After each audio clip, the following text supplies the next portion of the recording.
Hello সবাইকে, আজ আমি বানাবো চিড়ের পোলাও। তার জন্য নিয়েছি এক বাটি চিড়ে, কুচানো গাজর, বিনস, ক্যাপসিকাম, কাঁচা লঙ্কা, তারপর নিয়েছি চিনি, নুন, হলুদ, সর্ষে, ঘি আর কাজু কিশমিশ। তারপরে গ্যাসে একটা কড়াই বসিয়ে দিয়ে তাতে 3 চামচ তেল দিয়ে দিচ্ছি। তেলটাকে দিয়ে ভালোভাবে তেলটাকে গরম করে নেব। তেলটা ভালোভাবে গরম হয়ে যাওয়ার পর এখানে ফোড়নের জন্য দিচ্ছি সর্ষে, আপনারা এখানে কারি পাতাও দিতে পারেন। সর্ষে ফোড়ন দেওয়ার পর আমি এখানে দিয়ে দিচ্ছি কুচানো গাজর। এবার গাজরগুলোকে হালকা করে ফ্রাই করে নিতে হবে। গাজর কিছু ভাজা ভাজা হয়ে আসলে এখানে আমি দেবো কুচানো বিনস। কুচানো বিনস দিয়েও খানিকক্ষণ আমি একটু নাড়াচাড়া করে নেব।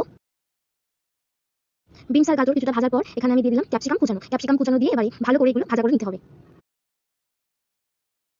এখানে আমার সবজিগুলো ভালো করে ভাজা হয়ে গেছে। এবারে আমি দেবো দুটো কুচানো লঙ্কা দেওয়ার পর আমি আগে থাকতে ভিজিয়ে রেখেছিলাম চিড়েগুলো, সেই চিড়ে ভেজানোটা আমি দিয়ে দেবো। দিয়ে নাড়াচাড়া করবো কিছুক্ষণ। তারপরে এতে দেবো সামান্য হলুদ গুঁড়ো দিয়ে কিছুক্ষণ নাড়াচাড়া করার পর এখানে আমি দেবো স্বাদ মতো নুন। নুনটাকে ভালোভাবে মিশিয়ে নিতে হবে। তারপরে এখানে আমি 2 চামচ চিনি দিয়েছি, আপনারা আপনাদের স্বাদ মতো চিনি দেবেন। তারপরে দিয়ে দিচ্ছি কাজু আর কিশমিশ। এখানে আমাদের চিড়ের পোলাও মোটামুটি রেডি হয়ে গেছে। লাস্টে সামান্য ঘি দিয়ে আমি পরিবেশন করছি সুস্বাদু চিড়ের পোলাও। আপনাদের যদি ভিডিওটি ভালো লাগে তাহলে লাইক, কমেন্ট এবং সাবস্ক্রাইব করবেন। ধন্যবাদ।